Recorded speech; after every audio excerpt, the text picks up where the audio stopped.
자, 안녕하십니까? 아까 제 8강에 의해서 이어서 제 9강 지구에서 드디어 의지를 가진 생명이 시작되다. 여기를 강의하겠습니다. 이 바로 지금의 그 주제를 위해서 아까 그 8강 그 의지를 가진 인간이 태어나기 위한 배경을 아까는 설명했던 거고, 지금은 바로 의지를 가진 생명이 드디어 시작되는 그 스토리입니다.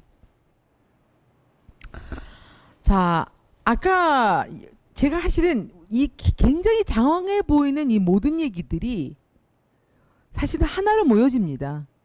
우주 아버지가 지구를 창조하고 그리고 인간의 생명, 의지를 가진 생명을 만들기까지의 그 모든 과정이 얼마나 완벽한 것인가 하는 거죠. 우리가 우리의 눈으로 이해되지 않은 그 수많은 그 과정들이지만은 결국에 보면은 완벽하다는 거죠.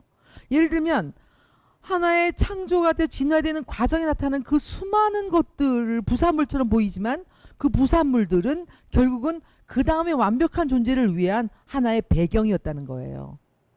그래서 드디어 바로 우주 창조의 근본적인 목적에 부합하는 존재들이 존재할 수 있는 환경을 만들기 위한 것이었죠.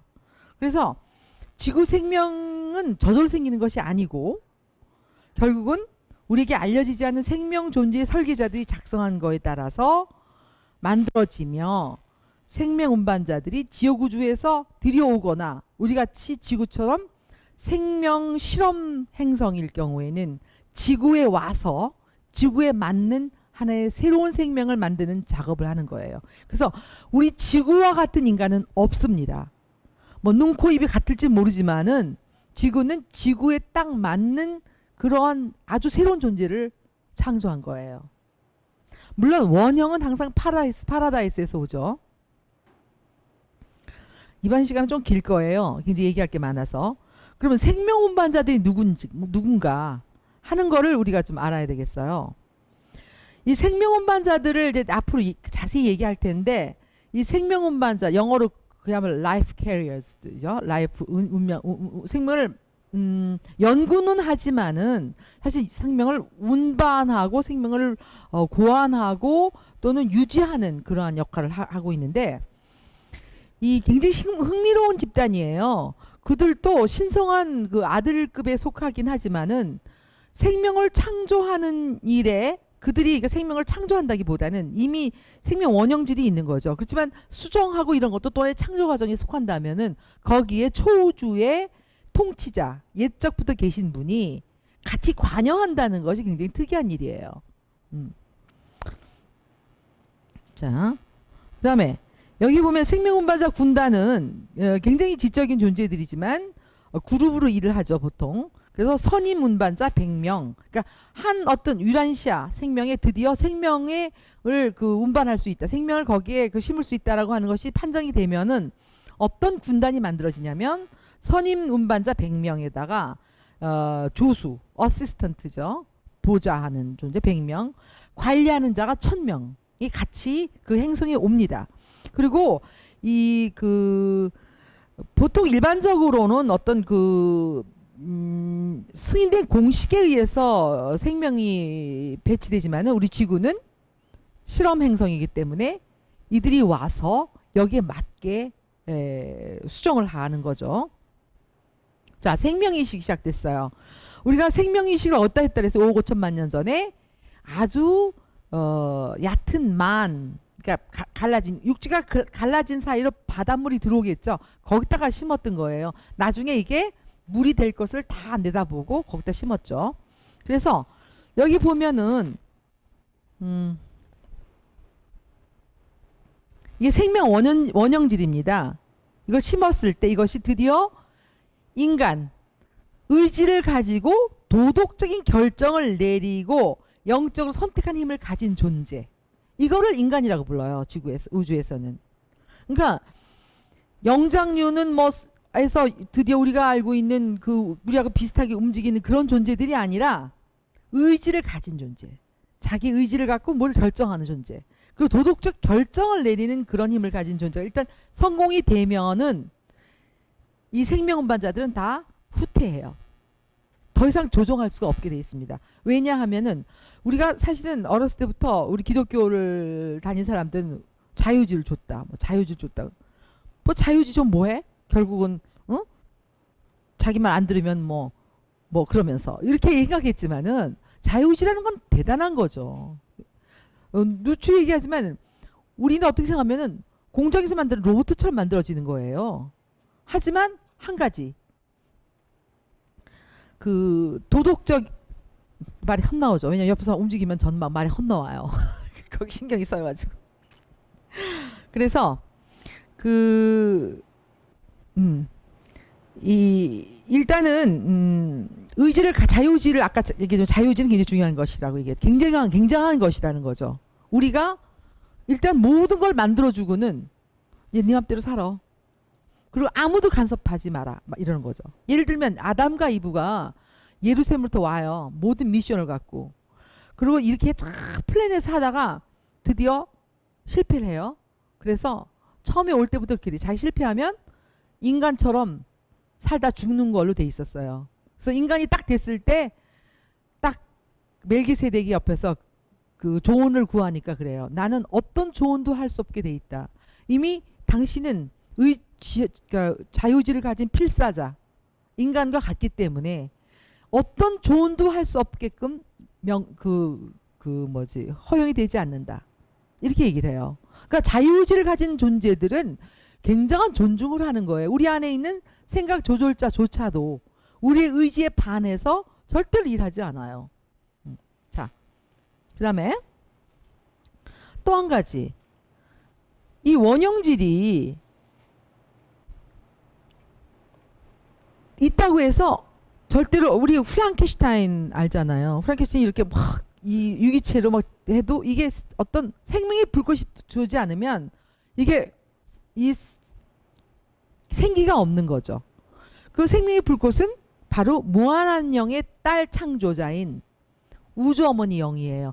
근데 우리가 사실은 간과하지 말아야 될 게 자꾸 우리가 우리 지구에서는 여자를 굉장히 우습게 보는 경향이 있기 때문에 특히 이제 한국에서 우주 어머니 영을 뭐 마이클 크라이스트의 반려자로 그냥 뭐 그런 일만 하는 걸로 생각하는데 마이클 크라이스트가 분명히 얘기를 해요.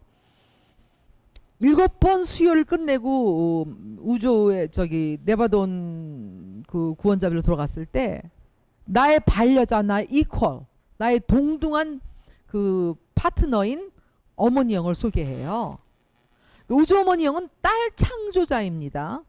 마이클은 아들 창조자고요. 그러니까 딸 총자 그 우주 어머니가 바로 성령으로 일하시는 분이죠. 그래서 불꽃을 넣어줘요. 자, 그 불꽃을 생명 원형질에 넣어주는 거죠. 여기 생명 원형질에. 그러면 당장에 이 활기를 찾고 이제 생명이 움직이기 시작하는 거죠. 이거는 제가 왜 만들었냐면요, 복제한 거예요. 물론 이건 뭐 저기 이 복제하고 이런 사람들 이거 보면은 뭐 알지 못하고 뭐 그런다고 막 욕할지도 모르지만 우리가 복제한 양들이 생기는 이상 현상들이에요. 다 이상하죠. 뭐 어떤 거 완벽할지 모르지만 빨리 하고 지나갈게요. 이거는. 자, 그래서 여기 다시 보면은 원형질에서 우리가 아는 그 처음에는 이제 해초, 이 중간에 해초가 있어야 되는데 해초가 없어졌네 여기. 근데 그려놨는데 잠깐만요. 없어졌구나. 이럴 때 내가 참 신기하단 말이야. 여기 중간에 해초가 있어야 돼요. 해초. 우리가 점액질서부터 해초로 이 물고기로. 그래서 드디어 물 밖으로 나오죠. frog. 근데 우리는 여우원숭이로부터 인간으로 올라가는데 우리 이거 많이 보잖아요. 깨골 걔들은 그대로 있는 거예요. 그래서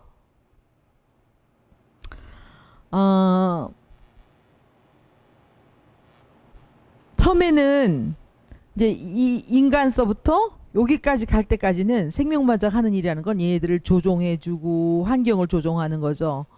그리고 또는 진화 과정을 유리하게, 예를 들어서 호랑이나 새하자 동물들 다 잡아먹자, 막 무섭잖아요. 그러니까 어느 거 진화할 때까지는 그 고기에 못 가게, 뭐 못 가게 하는 게 아니라 환경을 이렇게 골로 안 가게끔 조성한다든지 뭐 이런 걸 하겠죠.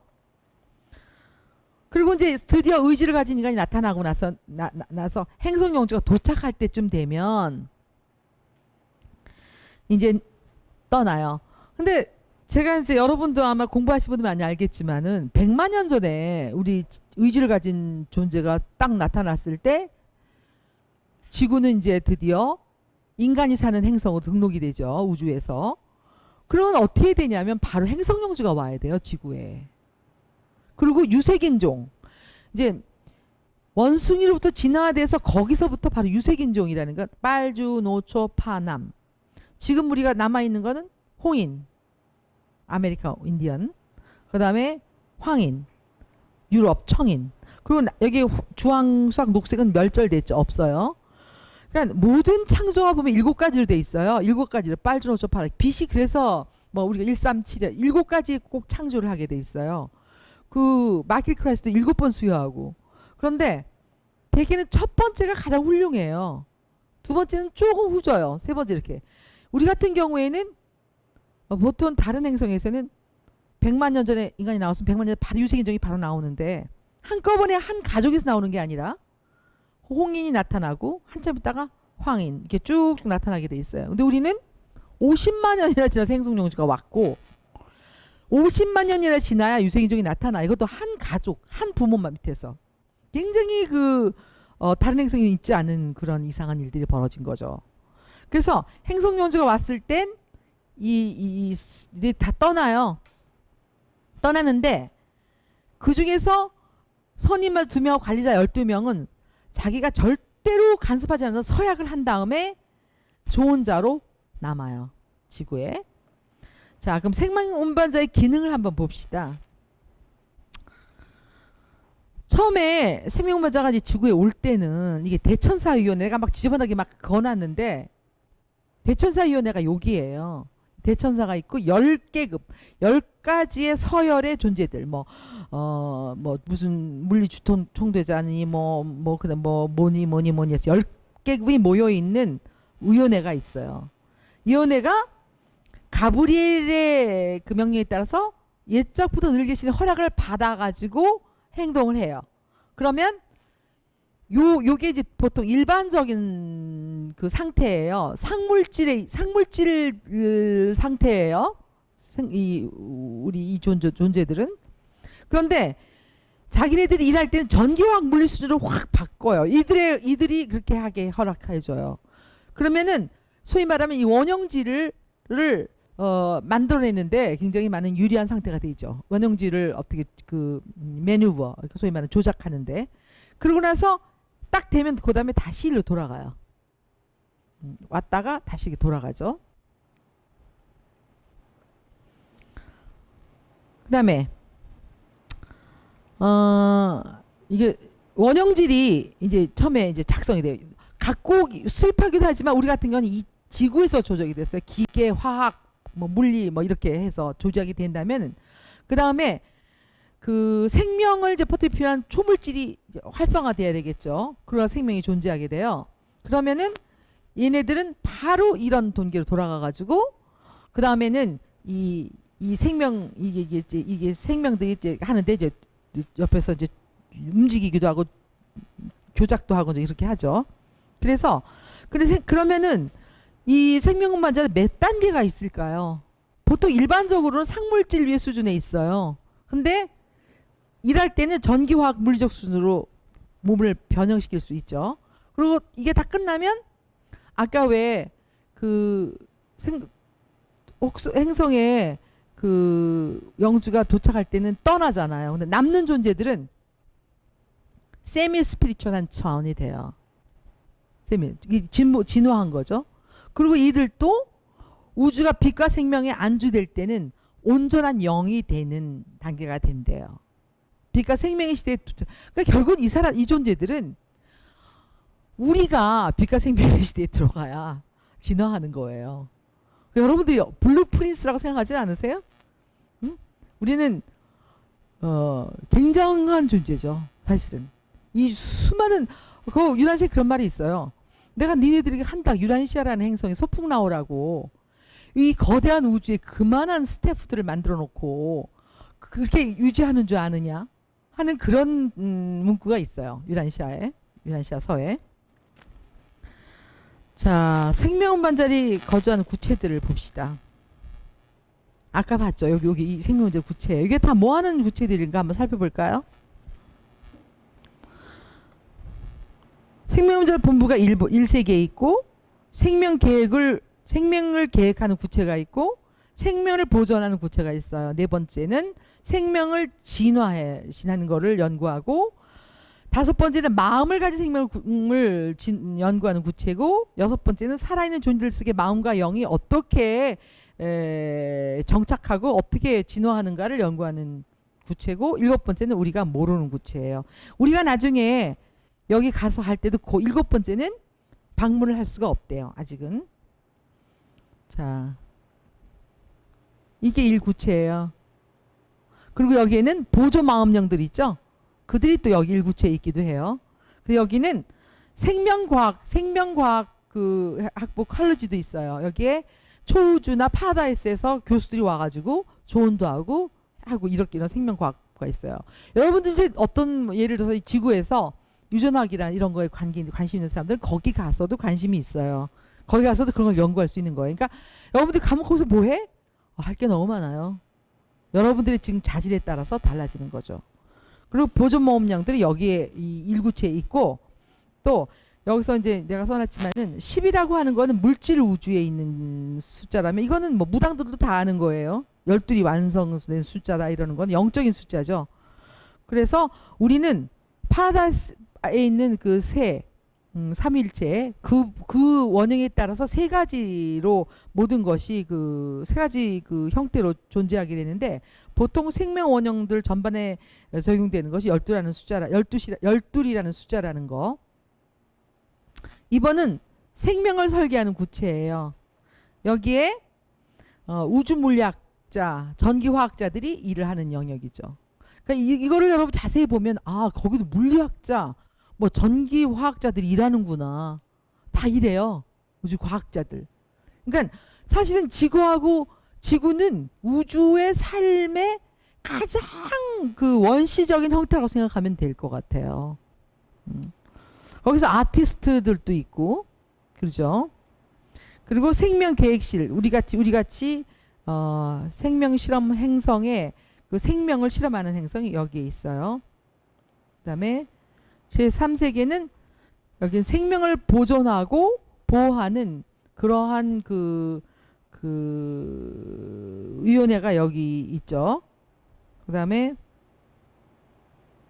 제4구체는 생명의 진화와 진화의 선례를 연구하고, 제가 빨리빨리 지나가는 거는 이게 너무 길어서, 제5세계는 여기 참 재밌죠.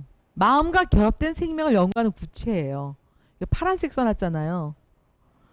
결국 물질 피조물의 영에 반응하는 능력은 그 결합된 마음이 자질에 달려있다는 거죠. 또한 이 마음의 자질은 우리들의 생물학적 진화 과정도 주도한다는 거예요. 이렇게 한 줄에 써있지만 여기 얼마나 많은 것이 담겨 있는지 이해하시겠죠. 그러니까 우리가 불교에서도 그런 말을 많이 하잖아요. 우리가 물질의 어떤 이 지구에서 우리를 잡고 있는 물질적인 것들을 사실은 벗어나야 영에 반응할 수 있는 거거든요. 그건 어디냐면, 우리가 여기서 마음이라고 하지만 마음은 정신, 의식 모든 걸 다 합쳐서 마음이라고 부르는 거예요. 뭐 번역 문제 때문에 마인드가 뭐 정신이 어떠 하지만 다 합친 거라고 저는 생각합니다. 정신이라고 좋고 마음, 뭐 의식. 그러니까 거기에 반응할 수 있는 건 결국은 우리의 의식에 달려 있다는 거, 그런 뜻이에요. 자, 여섯 번째는 이제 살아있는 존재들 속에 마음과 영이 어떻게 움직이는가, 그것을 다루는 구체죠. 그래서 여기는 여기 피조물 조종 학교도 있고, 그래서 초우주나 중앙우주에서 온 그런 존재들이 같이 강사로 일한다는 거죠. 일곱 번째는 이게 어떤 철학과 관계 있다는 거예요. 왜냐하면 우리가 알고 있잖아요. 최상 존재는 우리가 진화하고 있는 모든 데이터가 그한테 가서 같이 진화하고 있는 거잖아요. 그러한 그 철학하고도 관계 있는 거예요. 근데 여기는 이제 우리한테 밝혀지지 않은 거고. 그다음 11호성. 11호성이 뭐라 그랬어요? 열 행성마다 하나씩은 생명을 실험하는 거예요. 그래서 지구는 우주에 네바돈 우주에 전체 우주가 아닙니다. 네바돈 우주에 인종 시장이라는 거잖아요. 왜냐면 수많은 존재들이 와 있을 뿐만 아니라 여기서 만든 그 생명 자체가 하나의 실험을 해서 다른 행성에 있는 게 아닌 원형이 없는 거예요. 그래서 멜기세덱이 같이 일하는데 루시퍼가 사탄이 실족할 때까지 50만 년 동안 여기서 일을 했죠. 그 다음에 우리 같은 행성이 61개 있다는 얘기예요. 그래서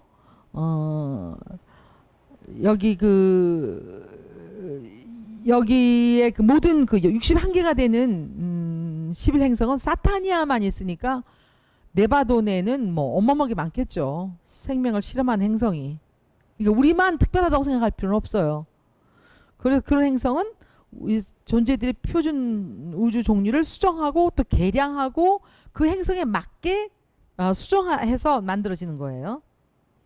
그 다음에 아까 연결돼 있다 그랬잖아요. 61개, 특히 그 사타니아 책 61개는 서로 연결돼 있어가지고 이것을 비교도 하고 이게 어떻게 지나가는지 주목도 하고 뭐 이런다는 거고, 항상 정기적인 검열을 타바만시아 최후자가 검열하고. 그래서 우리 지구 같은 경우에는 내가 너무 빠르다고 생각하면 그 인터넷을 보면은 다시 한번 보면 되죠. 근데 이제 타바만시아가 바로 이제 행성의 모든 것을 검열하는 존재예요. 최후자예요. 최후자가 누구예요? 하나님이 완전해라, 완벽해라 하는 그런 명령을 완벽하게 수행한 자죠. 최후자는. 최후자는 절대자 위치에 있습니다. 그래서 타바만시아가 모든 그런 그 실험 행성을 검열하고, 여기는 빨주노초 파남보 꽤 됐네요. 그러니까 이제는 여기 와서 아담과 이브가 얘네들을 업그레이드 하기 위해서 와도 되겠다 하고 딱 얘기를 이제 하면 100년이 안 돼서 오는 거예요. 그러니까 아담과 이브는 굉장히 중요한 기능이라고 하는 거는 생명 원형질에서 완벽을 향해 가는 에너지를 일깨워주는 그러한 역할을 하는 거예요. 아담과 이브가. 우리는 아담과 이브의 다음 제가 10강에는 아담과 이브가 얼마나 지구에서 왜곡되고 조작되고 완전히 상상 이런 판타지가 없죠. 완전히 엉터리죠.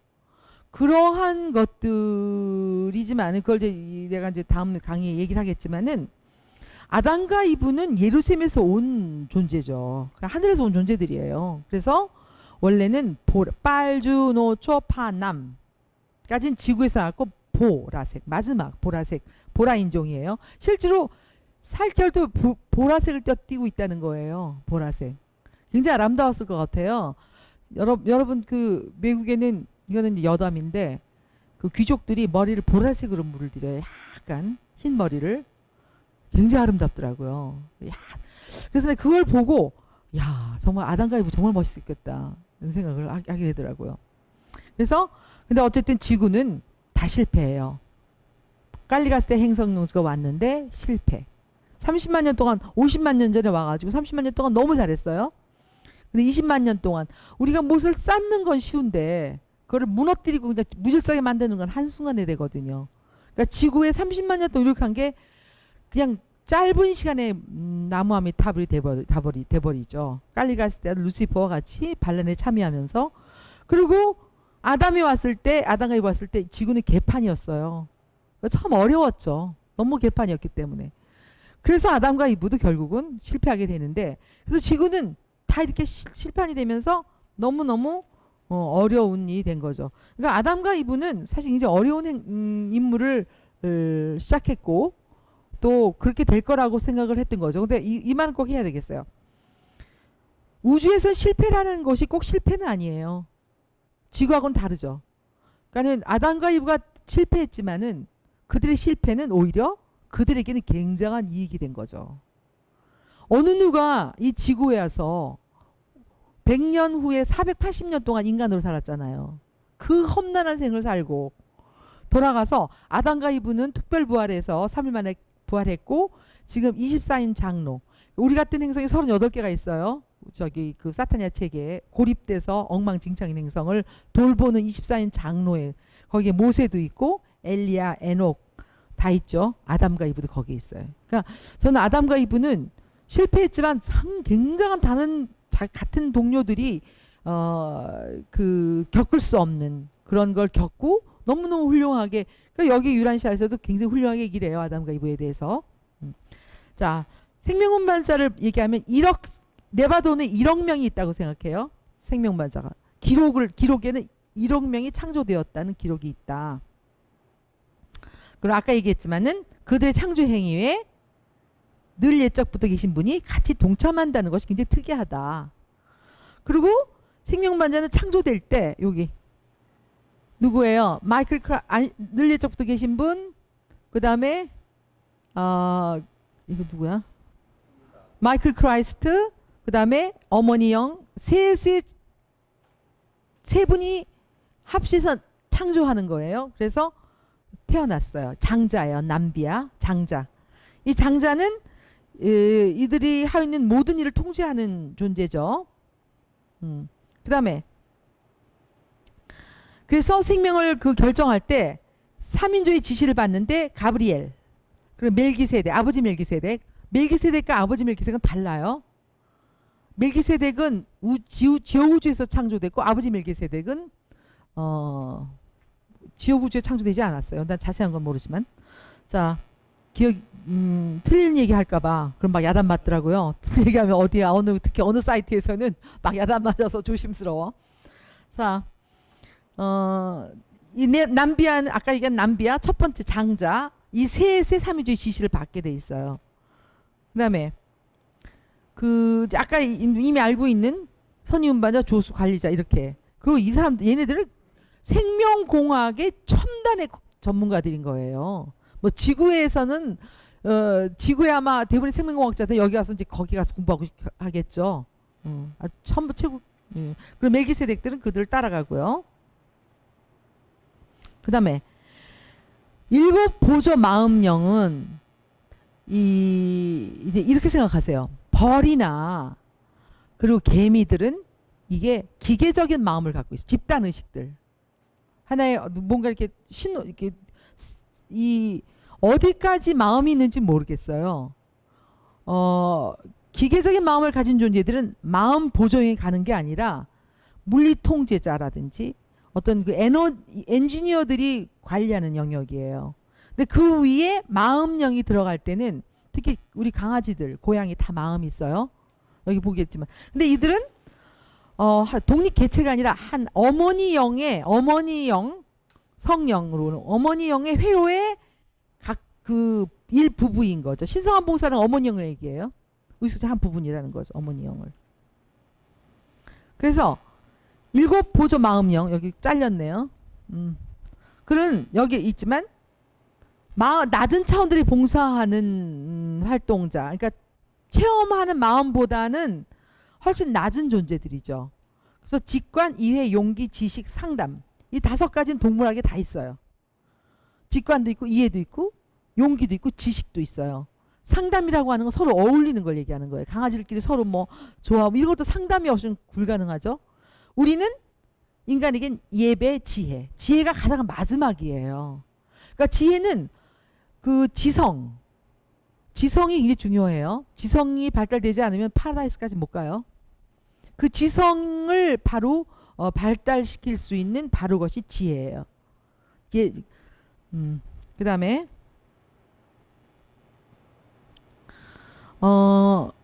생명운반자들과 보조형들은 굉장히 가깝게 연결돼 있어요. 이거는 표시되는 거예요.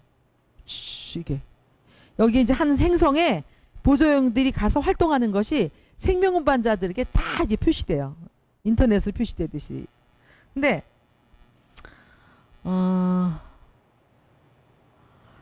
근데 제7 보조형 예배와 지혜는 중요한 것, 그러니까 생명운반자들의 기록은 되지만 중요한 경험적인 건 다 어머니 영, 이 몸속 영 체험이 된다. 이렇게 얘기를 하죠.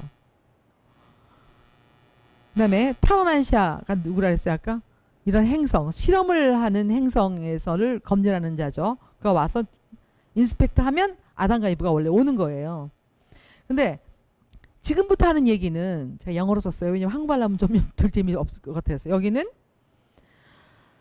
인간이 해초부터 생물학적 투쟁을 겪어서 마음이 살아남은 그러한 하나의 무용담을 말하는 것이다. 응? 30분? 자, 제가 다시 한번 썼어요. 생물학, 근데 말 이상하게 썼네. 두 번 했네요. 이건 없어져야 돼요. 생물학적 투쟁을 겪고 마음이 살아남은 무용담. 여러분도 마찬가지예요. 이 몸은 다 없어지고 이 마음은 우리 마음이 살아남는 데까지 가기 위해서 있는 거야. 이 옷은. 왜냐하면 이 몸이 만들어질 때 어떤 에너지를 쓰냐면 회로에 반응하지 않은 찌꺼기 에너지를 갖고 우리를 만들거든요. 그렇기 때문에 이 에너지는 다시 그냥 우주로 돌아가요. 그래서 우리 말에 돌아가신다. 뭘 알고 있었던 거죠. 돌아가신다. 자, 여기 그려놨구나. 우리가 점액질로부터 해초 이렇게 해서 살아남는다는 얘기죠. 이거는 의지를 가진 존재야. 도덕적인 의지예요. 도덕적인 거. 자, 이게 첫 번째, 이게 화석이 돼 있는 화석이에요. 화석. 첫 번째 셀이에요. 이걸 이렇게 크지, 이 방석같이 크지만 이게 얼마나 작겠어요. 작은 거를 확대시킨 거예요, 이게. 응? 그래서 이 첫 번째 그 세포는 바닷물 같이 짠, 우리 몸이 바닷물하고 똑같아요. 거기를 돌아다니는 그런 걸로 그렇게 계획된 거죠. 그래서 이것이 DNA가 이 안에 있는데 이 셀이에요. 드디어 단백질로 된 옷이 필요하잖아요. DNA를 감싸기 위해서. 그래서 세포 하나마다 DNA가 다 있는 거죠. 여기는 이제 아까 설명을 했던 거고. 다시 한번 봅니다. 이게 우리의 조상일까요? 아닙니다. 우리는 얘네들 같은 얘네들 형제도 아니에요. 얘네들은 그냥 원숭이 종류고 얘네들도 우리 형제 아니에요. 설명을 해드릴게요. 얘는 이제 우리의 수조예요. 여우 원숭이. 옛날에 이렇게 생겼는지 모르겠지만 어쨌든 여우 원숭이, 레모어. 이게 서서 이렇게 있는 거 있잖아요. 두 다리로 쓰는. 얘네들이 바로 우리의 직계 조상이에요. 사실은. 얘들이 그 태반을 가진 포유류, 여우 원숭이. 그리고 이 아메리카 여기 보면 몇백만 년 전에 여기서 시조의 포유 원숭이가 생겨요. 제가 그랬잖아요. 5천만 년 전에 서부 하나, 중부 하나, 동부에 심었는데 여기는 이제 안 돼 버리고 여기서 시조 포유류가 나타나는 거예요. 몇백만 년 전에. 근데 얘가 베링 해협을 거쳐서 이쪽으로 이렇게 와서 얘네들 막 와가지고 여기에 정착을 해요. 진화해. 그래가지고 중간 포유류가 돼요. 중간 포유류. 중간 포유류에서 같은 조상, 같은 부모에서 열등한 애들한테는 지금의 원숭이들이 나요. 그대로 똑같아. 진화하지 않아요. 근데 갑자기 돌연변이가 생기죠. 이게 뭐예요? 영장류가 나타나는 거예요. 영장류가. 응? 그래서 이 영장류로부터 드디어 인간이 나타나죠. 여기 잘 그렸죠? 이게 중간 포유류 아까 봤던. 근데 걔네들 같은 형제인데 같은 형제예요. 열등한 형제들한테 그냥 원숭이도 그냥 있고 여기를 참 굉장히 중요한 대목이에요. 아까부터 우리가 저번 시간 9강에도 8강인가? 거기서도 마찬가지지만 똑같이 흐르는 테마가 이게 하나의 오케스트라의 어떤 오케스트라라면 항상 테마가 있는데 그 테마가 뭐예요? 진화예요. 진화. 그 진화에는 처음에 생명질에 숨겨진 완전을 향한 에너지. 하나님께서 우주 아버지가 나처럼 완전하라는 얘기. 그리고 그 완전한 에너지는 끊임없이 진화하는 거. 근데 그 진화는 슬로우 모션이 아니라 어느 순간에 완벽하게 나타난다는 거. 그리고 진화를 하지 못한 존재들은 그대로 남아있다는 거. 그거를 우리가 항상 인식해야 될 것 같아요. 오늘 8강과 9강의 그 주제는 사실은 그겁니다. 진화. 자, 여기 시조 포유류들은 이렇게 북아메리카 시작된 포유류는 키가 한 90cm 돼요. 자바 원인인가 북경 원인도 90cm 된다고 되는 것 같아요. 그리고 털이 아직 많아요. 그리고 재빠르고 육식을 먹어요. 재밌는 거는 육식을 하지 않은 원숭이들은 그대로 원숭이 남아있고 육식한 원숭이들이 진화해요.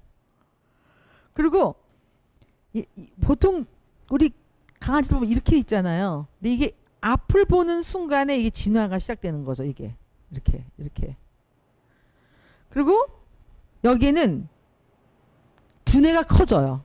그리고 감정, 수많은 본능, 호기심, 우쭐대는 거, 성욕, 그리고 배고픔, 그리고 성선대를 자기가 택해요. 여기 보면 택하는 건가? 쏙 싸우는 것 같은데. 그리고 굉장히 그 자기네 친척을 방어할 줄 알고 부끄러움과 뉘우침, 사랑 뭐 이런 것도 있는 거예요. 그리고 두려움이 굉장히 칼 세이건이 얘기하는 인간에게 세 가지의 그 두려움이 있다 그래요. 하나는 추락하는 거. 어디서 가다가 푹 떨어져 죽어버리잖아요. 그리고 우리가 또는 추상적으로도 추락을 두려워하죠. 진짜 들어오지 않아도. 두 번째 뱀을. 근데 참 여러 가지 두 가지를 다 얘기할 수 있는 것 같아요. 구체적인 거와 추상적인 거. 뱀은 파충류 종류고 우리는 파충류한테 엄청 당하죠. 그건 뭐 실질적으로 뱀한테도 당했지만 오죽하면은 우리 인간이 뱀을 보면 소스라치는데 그 DNA적으로 차 막 100km 막 150km 가도 모르니까 가만히 있다는 거예요. 죽는데도.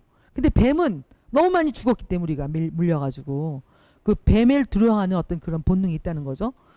또 하나는 밤을 무서워해요. 밤에 깜깜한 밤이잖아요. 어두움. 그러니까 두 가지 또 밤도 어두움이잖아요. 밤과 어두움. 그거는 구체적인 거와 추상적인 것이 우리한테 그대로 남아 있어요. 그죠? 추락. 그리고 뱀, 파충류. 그리고 세 번째 어두움. 그래서 그리고 재밌는 건 부족 정신이 있어요.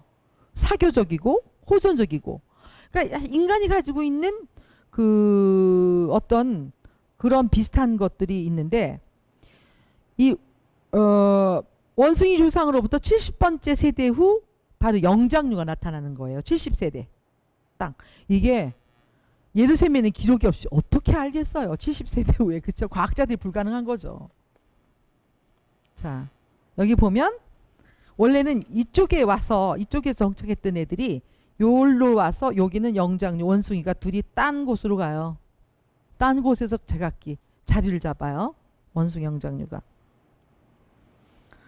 그래서 시조포유로부터 정확히 2만 1000년 후 900세대 후에 인간이 갑자기 나타나요. 그러니까는 미싱 링크가 없는 거예요. 갑자기 나타나는 거예요. 그게 바로 생명질의 생명질에 있다 그랬죠. 생명 원형질에. 그래서 처음에 시조포유류, 중간포유류, 우산 영장류에서 원수 인류의 직계선조가 나타나는 거죠. 근데 이 영장류는 5000년이 안 돼서 멸절해버려요. 자, 중간포유류를 봅시다. 중간포유류가 이랬을 거라고 봐요. 그래서 키는 좀 커졌어요. 120cm. 몸의 털이 더 작아지고 직립보행을 하고 팔이 좀 짧아지죠. 그리고 완전히 바라보는 엄지손가락을 가져요. 그리고 지능이 우수해지고 모든 그 시조에서 우두머리. 왜냐하면 중간포유류 한 명이 나타나는 거거든요. 또 쌍이거나. 걔네들이 완전히 장악해요. 그 다음에 사회조직, 경제적 분업이 일어나고 그리고 비슷하게 21명이 이루어진 사회를 이루고 걔네들은 분리돼요. 응? 중간포유류. 그리고 15,000년, 600세대 동안에 이제 세상의 모든 그 공포의 대상이 돼. 왜냐면 얘는 머리가 있기 때문에 무기를 쓸 줄 알 거 아니에요. 근데 여기는 바로 생각조울자들이 보호해서 큰 여기 하사호랑이는 참범하지 않았다. 이거는 생각조울자들이 생명운반자들의 특별 조치겠죠. 그 다음에 불쾌한 상황, 메스꺼움을 느낀다든지 저축한 능력이라든지 무기도 사용할 줄 알고 집을 짓고 또 그런데 이제 얘네들은 나중에 이제 전쟁을 꼭 하는데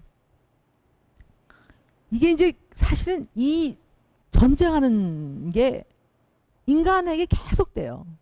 아담과 이브가 올 때까지. 그래서 스스로 다 파괴하고 다 파괴해버리는 거야. 홍인도 마찬가지예요. 아메리칸 인디언. 그래서 100명 미만만 사는 거예요. 다 죽어버린 거야. 중간포유류가. 서로 싸우다가. 그래가지고 여기서부터 바로 이 영장류. 털이 조금 적어요. 그래도 영장류. 털이 비교적 적어요. 근데 여기서부터 직계 인간이 나타날 땐 털이 없어요. 100만 년 전에 나온 안동과 폰타는 털이 없어요. 우리하고 비슷해요. 150cm가 넘어요. 그리고 이게 소통할 줄 알아. 그리고 14살 때 얘도 도망가. 우리의 직계수 안동과 폰타 도망가잖아요. 14살 때. 얘들도 도망가. 왜냐면 너무 동물 같은 거야. 지네들이 보기에. 얘들도 도망가요. 같이. 동물과 거리가 멀다. 얘들도. 그죠? 그리고 밤에만 나무 꼭대기에 올라가서 사용하고 손을 사용하고 두뇌가 개발 지성이 없어요. 그러니까 인간과 얘들의 차이는 딱 하나야. 지성이 있느냐 없느냐. 그 차이거든요. 그리고 바로 시조포유류 약 2만 1000년 900세대 후에 바로 인간이 나타나는 거죠. 자, 이 노병이라고 하는 거는 바로 이제 아니죠. 잠깐만. 영장류. 좀 아까가 이게 이제 영장류잖아요. 영장류의 시작이 아니고 인간의 시작이죠. 봐요. 자랑스러운 쌍둥이 출산 제가 잘못 썼네요. 인간의 시작이에요. 여기서 노병이라고 하는 거는 이게 지금 아까 영장류 얘기하는 거거든요. 영장류한테서 인간이 나타나는 거죠. 그래서 같은 때 우둔한 쌍.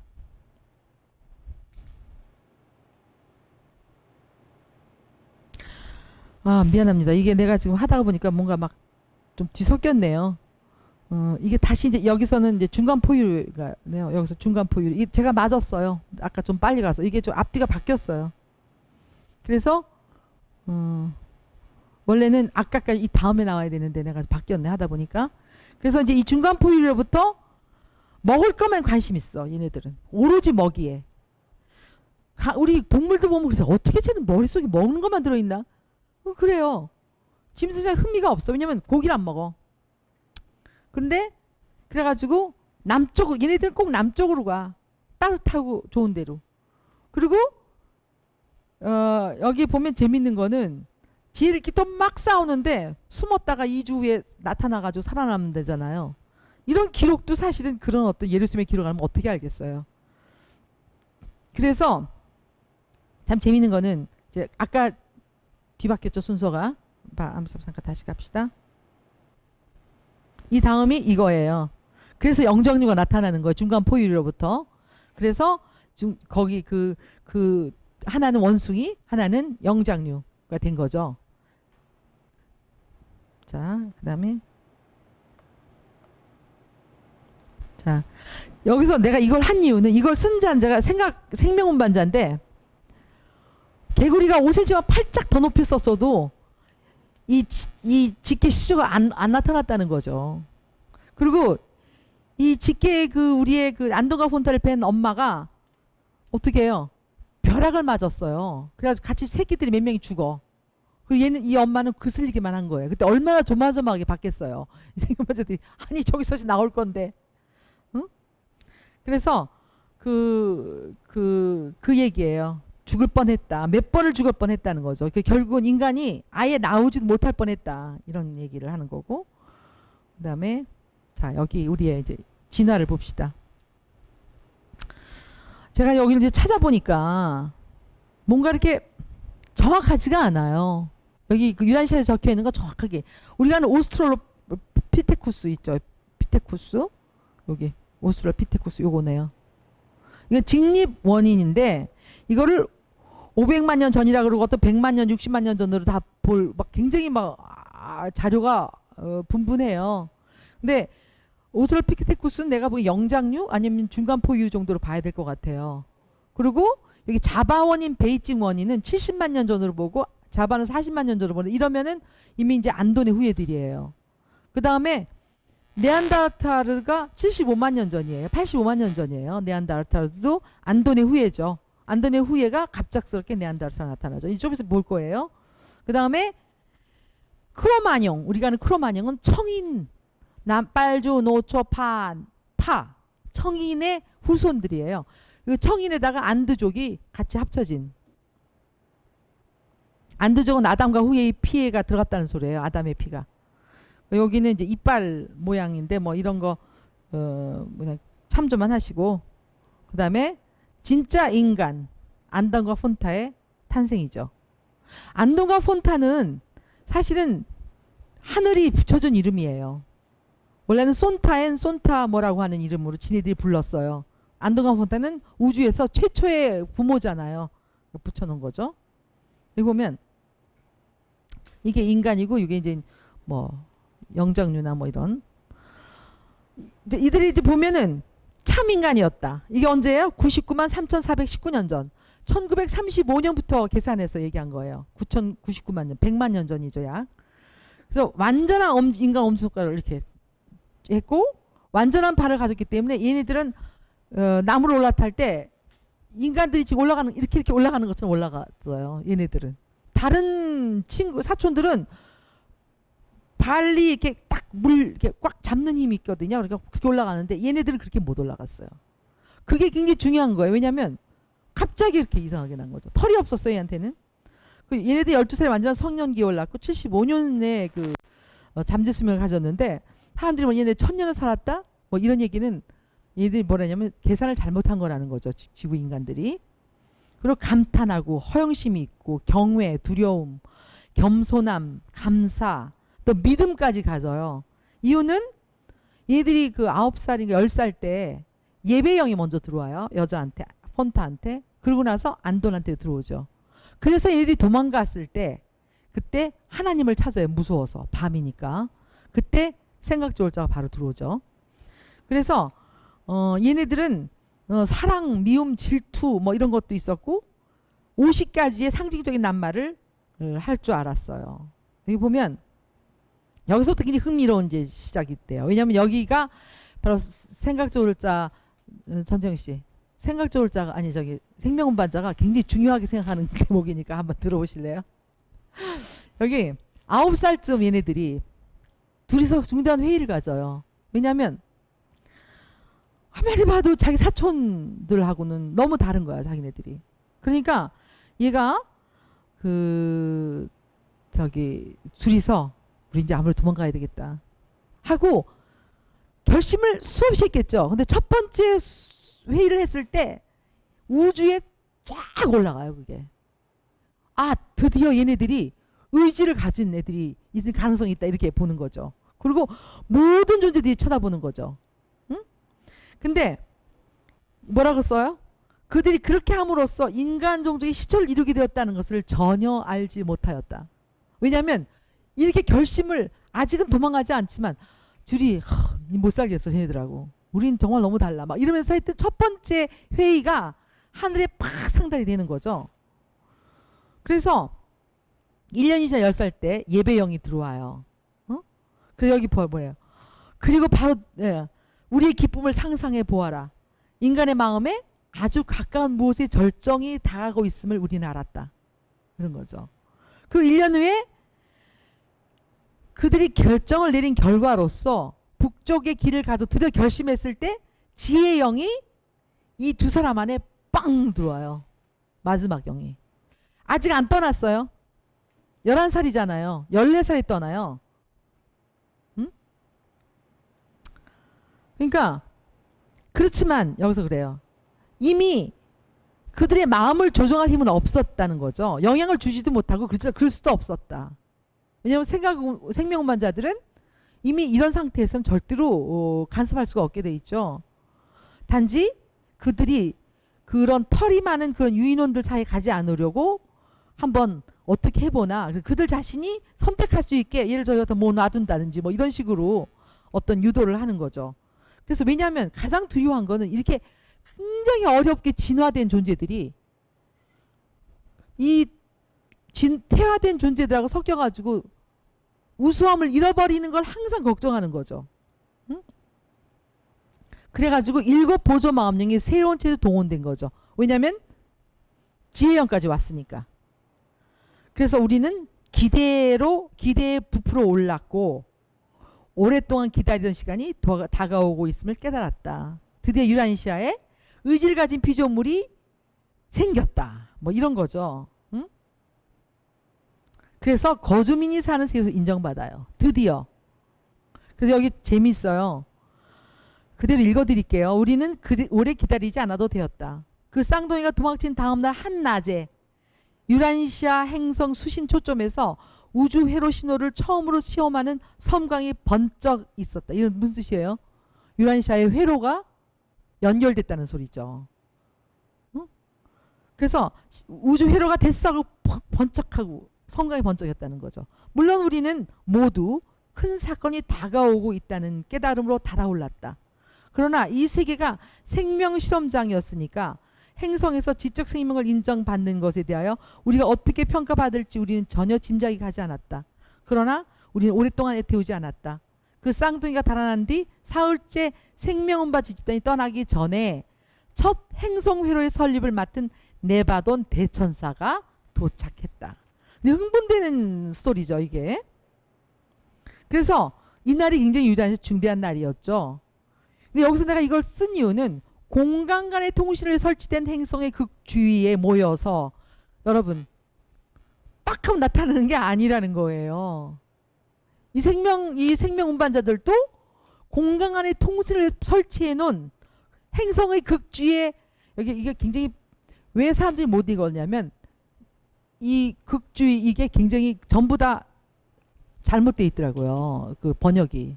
한 단어가 잘못돼서 못 읽은 거야. 극주위에 설치되어 있었던 거죠. 그래서 행성에 새로 세운 마음회로를 타고 구원자별로부터 온 첫 메시지를 받았다.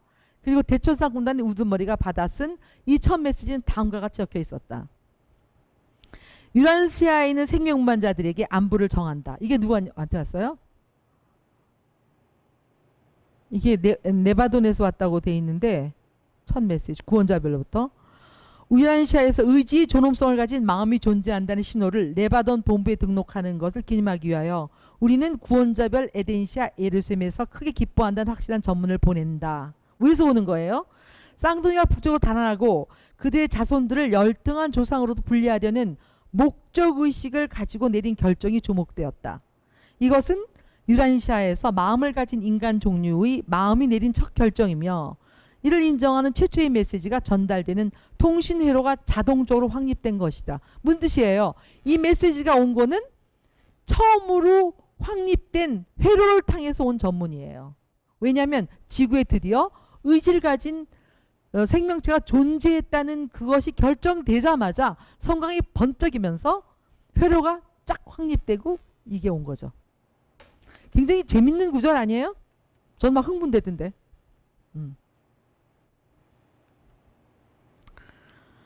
자, 첫 인간 가족. 처음 두 인간 쌍둥이가 11살이 되었을 때 유라시아는 사람이 사는 세계로서 등록되었고 행성이 공식적으로 인정되면서 구원자별로 대천사가 보낸 메시지는 이렇게 끝을 맺고 있다.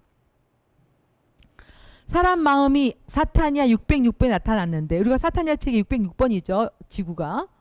새 민족의 부모가 되는 이들을 안동과 폰타라고 부르겠다. 그리고 이 사람들이 우주 아버지가 주시는 영 선물이 뭐예요? 생각 좋을 자서 그들 안에 빨리 몸소 깃들기를 모든 대천사들이 기도한다. 안도는 네바돈 이름이요. 인간의 완전을 갈망하는 아버지 같은 첫 피조물을 의미한다. 폰타는 인간의 완전을 갈망하는 아들 같은 첫 피조물. 여기서 보면 참 이상하죠. 영원한 아들도 아들이라고 그러면서 어머니 같은 존재라고 얘기해요. 그러니까 우주는 이원적인 게 아니에요. 우리가 이원적일 때 아버지 엄마 이러지만 거기서는 꼭 아들 같은 존재로 얘기해요. 자, 안도가 폰타는 자기 생각 좋을 자와 융합하는 순간에 이름이 부여될 때까지 결코 이 두 이름을 알지 못했다. 재미있는 거는 안도가 폰타는 생활조를 위협받고 융합을 언제 하냐면 예루살렘에 가서 하는데 안도가 폰타가 거의 100만 년 전에 죽었겠죠. 46살에 죽었으니까 돌이 떨어져서 죽어요. 무너져가지고. 그래서 자기 손자들도 많이 죽어요. 그런데 50만 년이 지난 후에 그 섭리부활 때, 그러니까 행성영주가 도착하는 순간 섭리부활이 이루어져요. 그때 그 재판을 통해서, 재판이라기보다 뭐 그런 판사를 통해서 드디어 맨션 월드에 가고 예루살렘에 가서 융합을 하죠. 지금은 맨션 월드 1번에 와서 다시 뭐라 그러나 봉사를 하고 있어요. 그래서 처음에 손타안과 손타앤이라고 불렀다는 거. 손타안은 어머니가 사랑받음, 손타앤은 아버지가 사랑받음. 굉장히 사랑했나 봐요, 둘이. 그죠? 서로 내가 사랑하는 너, 네가 사랑하는 나, 뭐 이런 거니까. 자, 안동과 폰타는 무기를 개발할 줄 알았고, 이거는 이제 뭐 그 기록이고, 그 다음에 얘네들이 이제 도망을 가서 북쪽으로 여행하는 길에 부싯돌 매작물을 발견해요. 얘들은 번개가 쳐서 불이 나는 건 봤지만 부싯돌로 이렇게 해가지고 불을 만드는 거는 해본 적이 없었어요. 근데 부싯돌을 갖고 짜가지고 뭐 만들려고 하는 순간 불이 튀는 걸 발견하고, 아, 불이 이렇게 되는구나. 하지만 그때는 이제 아직은 그 불을 아직 못했죠. 그 다음에 그래서 드디어 이제 어느 날 불을 어떻게 지피려고 막 하는데 안 돼. 근데 새둥지가 바짝 말랐잖아요. 그걸로 하니까 불덩어리가 팍 튀는 걸 발견하고 드디어 처음으로 인류의 조상으로서 불을 붙이피는 존재가 된 거예요. 자, 그리고 재밌는 거는 애기들 여기 있죠? 옛날에는 뭐 애기들 돌봤겠어요? 뭐 그냥 내버려 두고 죽거나 말거나. 처음에 나타날 때 악한 애기들을 이렇게 동물 그거라도 이렇게 싸서 이렇게 보는 그러한 그 첫 번째로 그걸 할 줄 알았고, 약한 종류를 돌보는 그런 지적인 마음이 있는 게 특징이었죠. 자, 이제부터 안돈과 원터가 나타난 다음에는 이제 안돈 사람들이라고 불러요. 안돈의 후예를. 안돈 사람들. 자, 안돈 사람들은 여기 것처럼 시족 정신이 아주 대단했어요. 근데 아주 두려움이 많아 집터 위를 많이 가지 않았어요. 집터 위 밖을 많이 이렇게 떨어지지 않았고, 그리고 이들이 친척 관계를 느끼는 거야. 우리가 친척이다. 이런 건 보조형들이 준 물론 상담만이 아니라 지혜 뭐 이런 것들에 의해서 됐겠죠. 근데 이제 안도가 붙는 마운트셀이 죽었고, 여기 지금 안도는 이게 누구예요? 현대 에스키모인들이에요. 굉장히 비슷하다는 거예요. 실로 안도는 나중에 제가 여기서 지도를 보여주겠지만은 빙하에 밀려서 자꾸 가다가 결국은 그린랜드까지 가요. 뭐 수많은 존재가 다 말라 죽고 뭐 목말라서 죽고 뭐 배고파 죽겠죠. 여기서 이제 그 생명운동자가 얘기해요. 정말 그거는 굉장한 영웅 같은 행위였다. 뭐 이렇게 현대인들에게 그것이 없는 게 너무 섭섭하대요.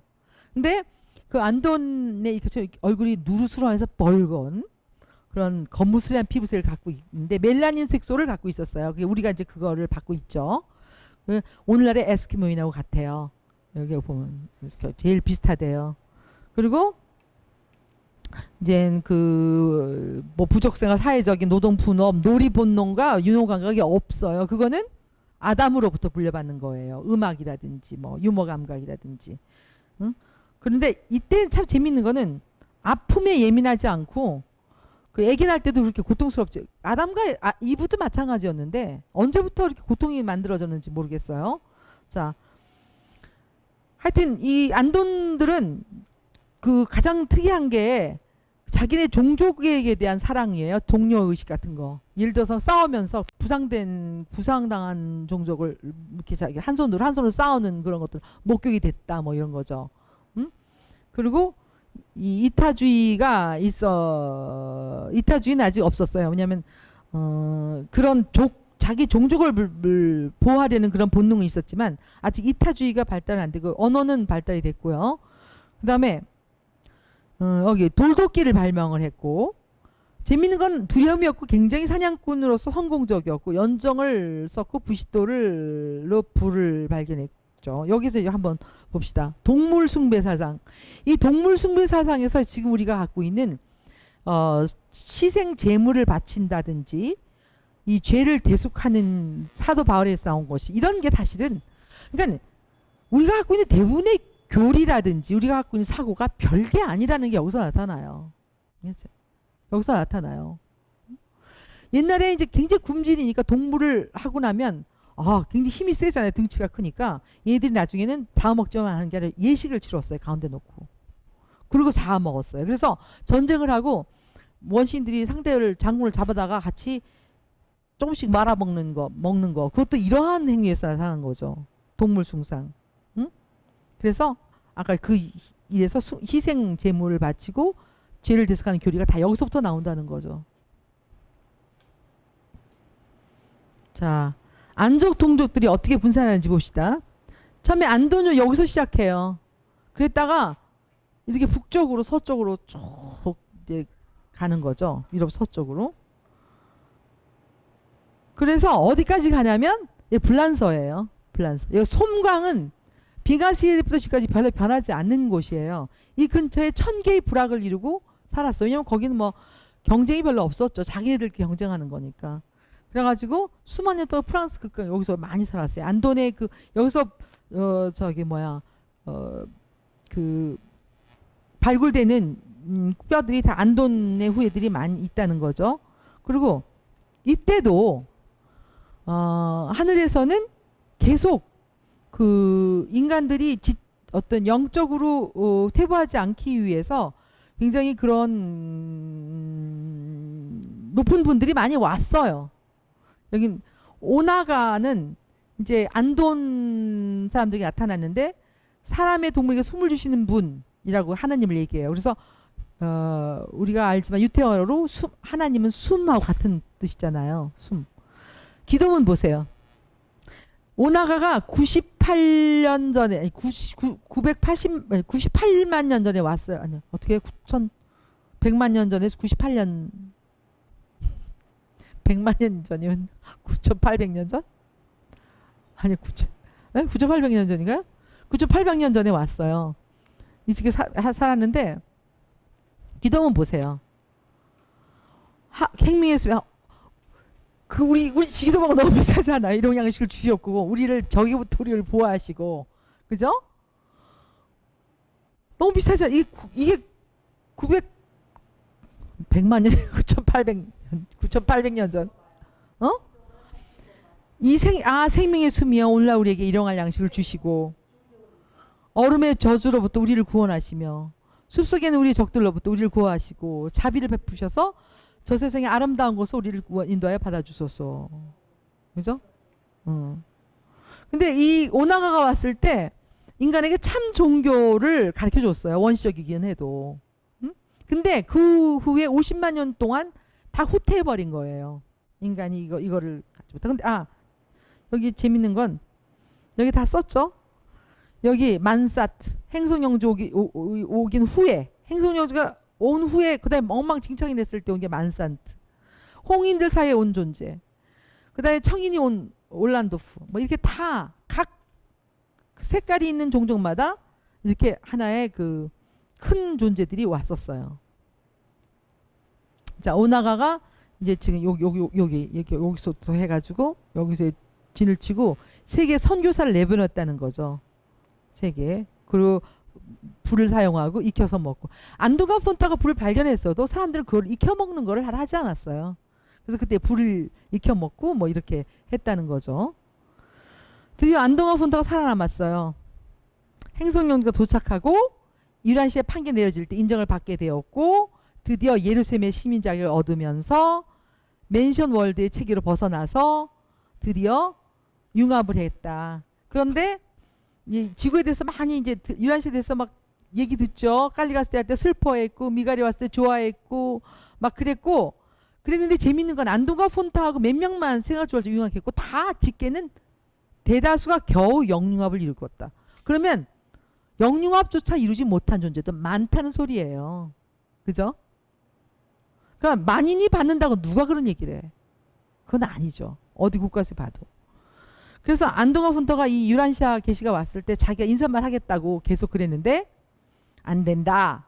그러고서는 거절돼. 우주 법칙에는 그쪽에서 우리하고 컨택을 못하게 돼 있어요. 이게 유난시대 한 생명. 그래서 이게 뭐라 그래요? 우리의 부모인 그들이 쌓은 황홀한 장이다. 그리고 안도가 폰타우의 85만 년 전에 그들의 후예가 바도난이라는 종족이 있었는데 그 종족이 무지무지 싸우면서 이것들을 다 죽였어요. 그리고 거기서부터 새로운 민족이 네안데르탈인이 나타나죠. 여기 보면 제가 여기가 안돈이 움직인 건 이거예요. 안돈이 이렇게 해서 여기까지 움직여요. 그래서 에스키모라고까지 가고 그다음에 빨간 거는 네안데르탈 종족이 움직인 거예요. 네안데르탈 종족이 이렇게 많이 움직여요. 그래서 여기 자바인, 베이징, 원인 다 있죠. 보시면 제가 그림 얼마나 움직였는지 보이죠? 한 몇십만 년 동안 왜 못 움직이겠어요. 그래서 자바인이 인류 조상이 아니다. 뭐다 막 난리를 치는데 자바인 인류의 조상이에요. 그래서 이게 긴팔 원숭이거든요. 이게 자바인의 두개골이고 그거랑 요거는 호모 이렉투스를 찌면 이렇게 딱 맞는 거죠. 그다음에 베이징 원인 얼굴 봐요. 이게 우리 네안데르탈인 얼굴이에요. 넓적하고 약간. 근데 네안데르탈인은 별로 그렇게 진화를 못했어요. 별로 못했고 사냥을 잘했고 그랬지만 그래가지고 여기서 이제 요게 이제 진짜 우리의 이제 시작이에요. 이 구석기 시작이거든요. 이제 좀 남았으니까 좀만 참고 기다리세요. 바도난 종족들이 또 싸움이 일어났어. 그러니까 가장 아담과 이브의 이브는 굉장히 평화적인 존재였는데 지구에서는 동물성이라는 건 그냥 무조건 싸움인 거야. 호전성. 자기가 아직 싸움하는 기질이 있다면 우리는 동물적인 기질이라는 거를 우리가 꼭 인식할 필요가 있을 것 같아요. 서로 잡아 죽여 그래서. 그래서 또 무지무지 싸워가지고 100가구만 살아남았어요. 다 죽이고. 근데 대개는 지능이 높은 존재들이 이겨요. 그때는. 그래서 여기서부터 재밌는 거는 19명이 태어나요. 한 부모와 자식, 한 부부 사이에. 그걸 산기가족이라 그래요. 근데 재밌는 건 19명 중에서 붉은색 5명, 오렌지색 2명, 황색 2명, 녹색 3명 이렇게 나와. 근데 얘네들이 나이가 들면서 더 색깔이 뚜렷해지고 나중에 딴 종제들하고 쫙 주면 그 자손들은 부모의 피부색을 따른다는 거예요. 빨강색, 오렌지색, 황색, 녹색, 장색, 남색으로. 그래서 근데 유색인종이 이제 분산해요. 언제까지? 행성유지가 왔을 때까지 38,000. 그러니까 이건 행성유지가 왔을 때부터 아담이 올 때까지 유색인종이 분산되는 거예요. 근데 이들은 빙하 시대 때 왔어. 아까 봤잖아요. 혹독한 추위 공경을 이겨내죠. 그래가지고 근데 재밌는 거는 2차 상객들이라고 하는 거는 아까 주황, 녹색, 남인인데 이들은 꼭 남쪽으로 가. 근데 홍인, 황인, 청인은 꼭 북쪽으로 가. 이게 특징이에요. 얘네들은 결국 녹색하고 주황인은 다 절멸하고 여기에서 섞이는데 인도가 거기 인도는 원래 드라비다족이라 그래서 우리하고 언어가 비슷한 그 안드족이 들어갔지만 2차 산객 주황색, 녹색 굉장히 등치가 큰 240cm 정도 되는 존재도 있었어요. 그 이집트 쪽에. 남인은 결국은 아프리카로 간 흑인을 얘기해요. 근데 굉장히 떨어져요. 여러 가지로. 1차 산객은 열대정을 피하죠.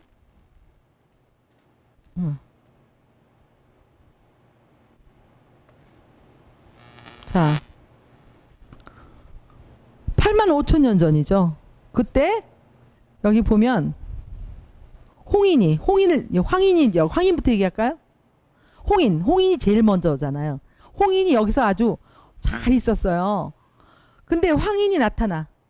근데 홍인이 훨씬 전투적이에요. 그리고 머리가 지능이 뛰어나. 근데 황인은 좀 떨어져요. 근데 황인은 집단적으로 같이 잘 평화롭게 지내는 줄 알았어요. 집단을 움직여야 장애인들을 방어할 줄 안다는 걸 알았어. 그리고 홍인이 나타나가지고 황인이 있는 그 부락들을 전부 다 그냥 다 불살라버리고 막 그러는 피해를 보는 중에 얘네들이 깨달아. 아, 쟤네들이 뭘 쓰는구나. 그래가지고 드디어 황인이 집단으로 홍인을 몰아내요.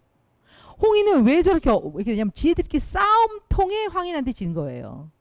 홍인은 자기들끼리 막 죽이고 싸우고 막 호전적이고, 지금 아메리칸 인디언들도 지네들끼리 싸우고 난리가 나잖아.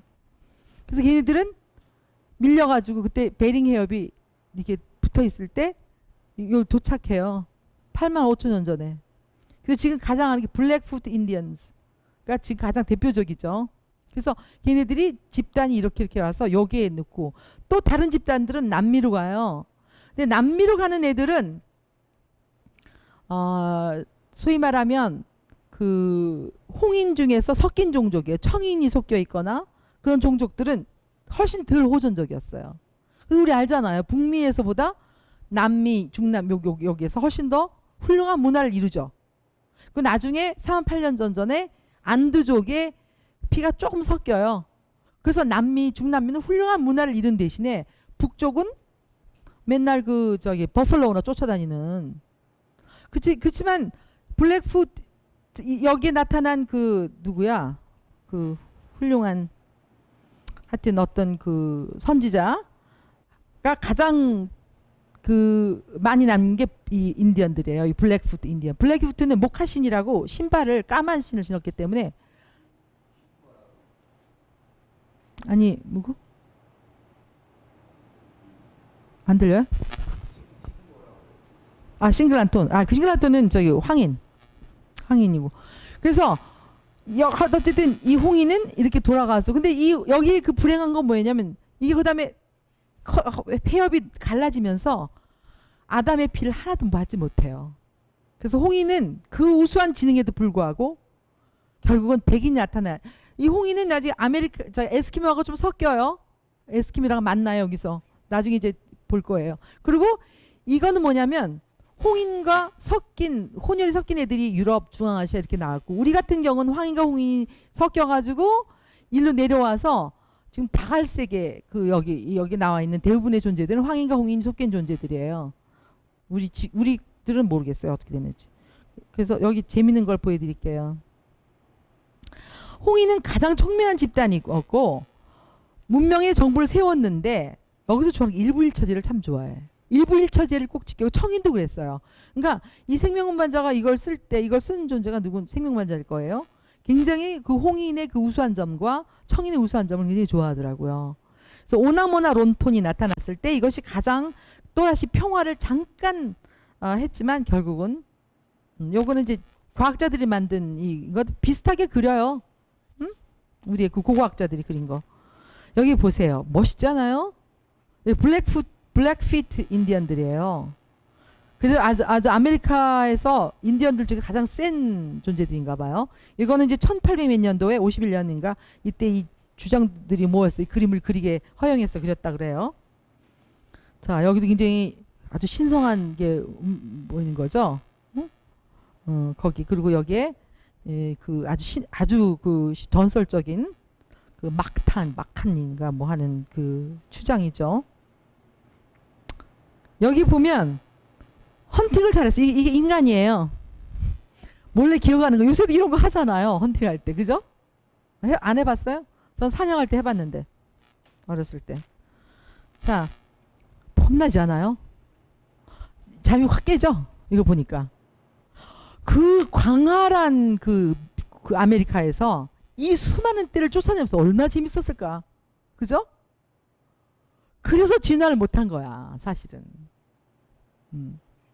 근데 얘네들은 아직도 서로 죽이는 전쟁을 끝내지 못하는 거죠. 아니면 굉장히 훌륭한 문화를 만들었을 거라는 거죠. 그래서 불행하게도 이렇게 용맹하고 멋있는, 그래서 사실 아메리칸 인디언의 그 자장가라든지 동화책을 보면 굉장히 어려워요. 굉장히 신성하고. 이제 황인으로 갑시다. 곧 끝나요. 황인은 아까 얘기했듯이 농업의 바탕을 가정생활을 개발했고 도덕적이에요. 어떤 존재들보다. 그 형제정신이 개발됐어요. 그래서 홍인종을 몰아낼 수 있었어요. 얘네들은 막 지들끼리 싸웠거든. 황인종은 형제정신이 발달돼 있었어요. 그리고 싱글란톤이 이제 하나의 진리를 겠고, 이것이 이제 나중에는 뭐 황인종의 굉장히 많은 철학을 했겠지만, 어쨌든 굉장히 평화로웠고 아담 혈통의 유산을 찌금 받아요. 찌금. 자, 여기 다시 제가 그렸는데 여기서는 이제 청색인종을 한번 이거 좀 이따가 청색인종을 한번 볼까요? 자, 이거는 청색인종의 그 빙하기가 끝날 무렵 그러니까 두 번째 마지막 빙하기에 어떻게 살았을까를 하나 이렇게 만들어 놓은 거예요. 재밌죠? 이게 저기 그 이스트 유럽, 센트럴 유럽, 이스트 센트럴 유럽에서 그라비티언이 그때 그 청인들 중에 빙하기에 산 존재들이에요. 근데 그들은 청인은 굉장히 그 머리가 좋았고 뭐 기술들을 알았고요. 그 다음에 황인이 가진 홍감정도 있었고 홍인의 두뇌력도 가졌다. 그래서 가장 선호하는 게 청인이었어요. 지금의 백인이 청인은 아니지만 백인이 청인에 섞인 후예죠. 그래서 아담의 후손들이 제일 좋아했어요. 청인하고. 그래서 아담의 후손들이 가장 많이 아담의 피가 섞인 게 청인이에요. 자, 이것도 구석기 시대에 연구한 존재들이 이렇게 살았을 것이다 하고 이제 만든 거죠. 구석기 시대. 그다음에 이것도 두개골 있잖아요. 찾아낸 두개골로 이렇게 만든 거예요. 요새는 그 두개골을 이렇게 맞춰가지고 어떻게 생각하면 만들잖아요. 이렇게 만든 거예요. 그때 입고 있던 옷도 다 그대로 한 거예요. 올란도프가 또 나타나서 최고의 무드머리와 하나님을 부르면서 사람들에게 종교심을 가르쳐주죠. 그 다음에 그리고 이제 여기를 다시 가야 되겠어요. 여기. 그래서 이 청색인종 아까 본 그 존재들이 여기 청색인종이 이렇게 움직이죠. 청색인종이 유럽으로 다. 왜냐면 여기서 빙하가 물러가면서 이렇게 같이 이렇게 움직여 청색인종이. 그리고 황인과 청인이 그러니까 홍색인종이 이쪽으로 갈 때 홍색인종이 아닌 다른 게 흡친적인 종족들이 같이 세부족이 조그만 게 있었어요. 소수민족이. 그들은 홍인종하고 친하지가 않아. 왜냐면 걔들은 워낙 싸움을 잘해서. 그래서 일로 내려와서 여기서 문명을 이루어요. 자.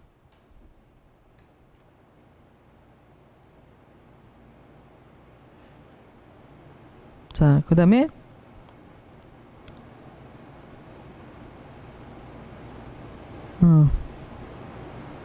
그리고 청색이 가면서 봐요. 잠깐.